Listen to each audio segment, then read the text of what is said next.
Look, man, the first time Tom Hardy sat down in my studio, I could feel this different vibe coming off him. I've had thousands of conversations on this show, scientists, fighters, mystics, all kinds of people. But when Tom started talking about what he learned from Islam, there was this weird stillness that filled the room. Literally sense it. This wasn't about religion as some label or dogma. It was about discipline, respect, and connection. Tom Hardy told me Islam taught him something he never found in Hollywood, fame, or success. It taught him stillness, humility, and this deeper respect for life itself. And I'm sitting there thinking, damn, that's something most of us in the West have completely lost. We're living in this insane world where everyone's chasing the next hit, next car, next deal, next dopamine rush. And here's this guy who's been through absolute chaos, fought addiction, battled his inner demons, and he's telling me what grounded him wasn't therapy or fame, but the discipline Islam brings. I asked him, what exactly do you mean by discipline? And he goes, Joe, it's the structure, man. It's waking up with purpose. It's remembering life isn't just about me. That hit me hard because we're living in this era where everything is me, me, me. Social media's turned us into these dopamine, chasing zombies looking for validation from people we don't even know. When he said Islam teaches you to stop 5 times a day, to slow down, to remember something bigger than yourself, it just clicked. Like, I'm not a religious person. I've said this a million times. I explore ideas. I question everything. But I can't deny it when someone finds real peace in something that brings order to their chaos. Tom wasn't preaching. He wasn't trying to convert anybody. He was just speaking his truth from lived experience. He learned patience, real patience, through understanding surrender. That word, surrender, always bothered me because in Western culture, surrender sounds like weakness, right? But in his context, it was strength. It was surrendering the ego, not the will. And that's something I think we could all learn from because, let's be honest, most of us are slaves to our own minds. We wake up and check our phones before we even breathe fresh air. We scroll through other people's lives, comparing, competing, never feeling like we're enough. When Tom said Islam made him stop, reflect, breathe, and remember, I started seeing what he meant by peace. He told me when he learned about Salah, the prayer, it wasn't just ritual. It was meditation. It was alignment. It was rhythm. I'm like, dude, imagine if the world just stopped for 5 minutes, 5 times a day, to breathe and reflect. You'd probably see way less anger, less anxiety, less chaos everywhere. And here's what's wild, this idea of gratitude and discipline embedded in Islam, that's what the West has been trying to recreate through mindfulness, stoicism, meditation, plunges, all this stuff. But it's been there for centuries. We just forgot about it. Tom talked about the simplicity, how Islam strips away all the noise. No middlemen, no fancy rituals, just you and your creator. I remember asking him how it changed his life, and he said it gave him balance, made him more present. He stopped overthinking, stopped overdoing everything. He learned to just be. That word, we underestimate it. Most of us don't know how to just be. We need constant distraction to survive. He said when he stood on that prayer mat, everything stopped.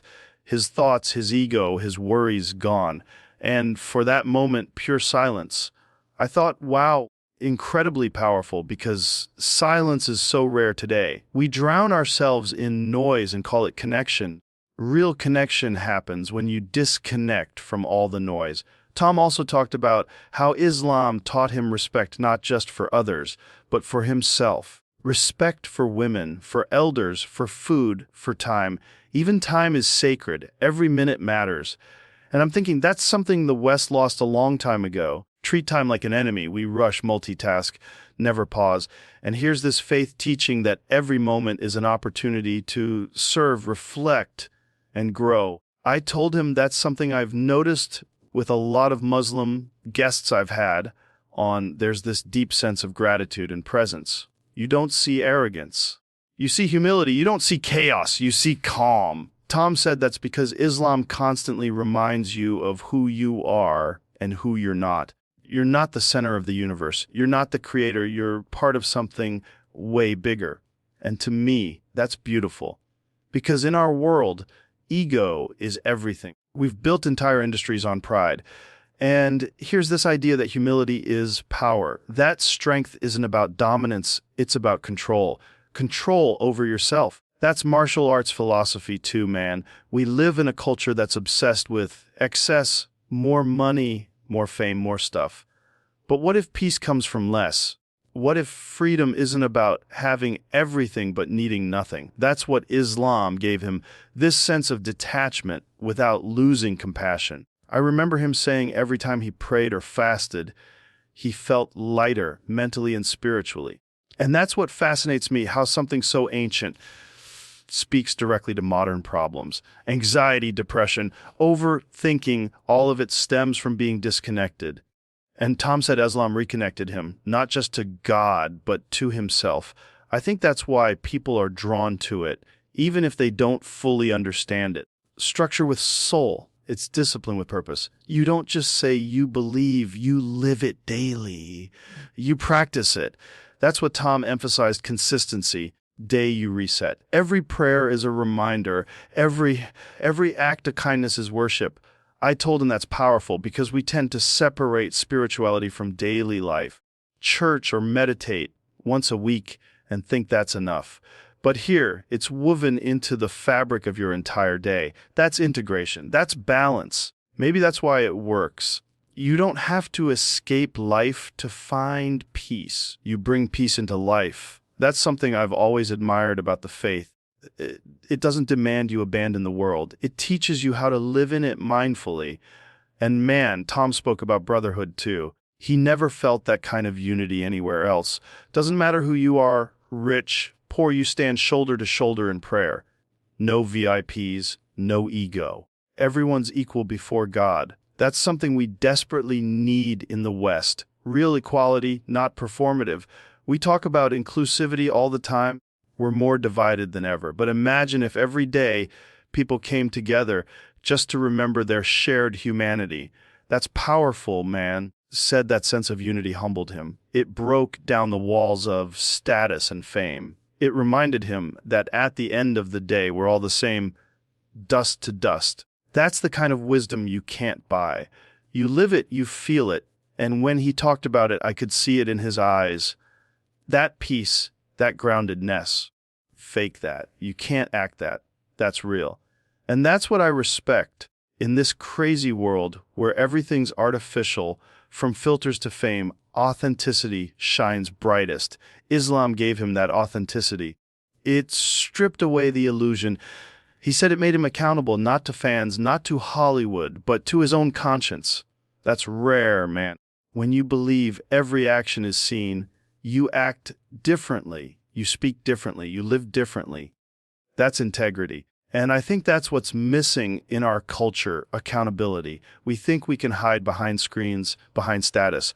But in that belief system, nothing is hidden. Every word, every thought matters.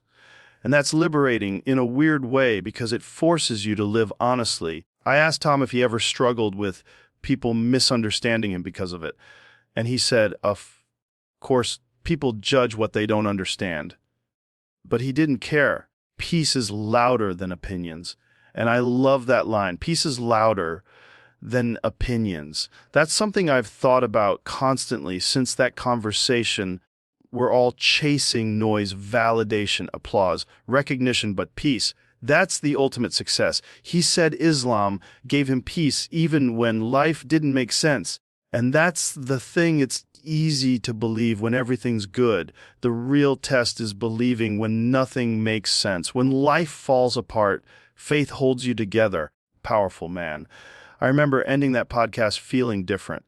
Not converted, not convinced, curious about how a belief system could bring so much balance to someone who's seen both heaven and hell on earth. And that's the beauty of open conversations. You don't need to agree to learn. You just need to listen. That's what I think people miss, the art of listening. We argue to be right, not to understand. When you actually listen, you grow. That's what that day taught me. Whether you're Muslim, Christian, atheist, whatever, there's wisdom in humility, in discipline, in gratitude. And if more people lived with those principles, the world would be a much better place. I left that studio thinking about all the noise in my own life, how often I run from silence, how addicted I am to distraction. And for the first time, tried something different. I sat still, no phone, no noise, just breathing. And it hit me. Maybe this is what prayer feels like. Not religion, but connection. And that's something I think we all crave deep down: connection, purpose, stillness. That's what Tom Hardy learned from Islam.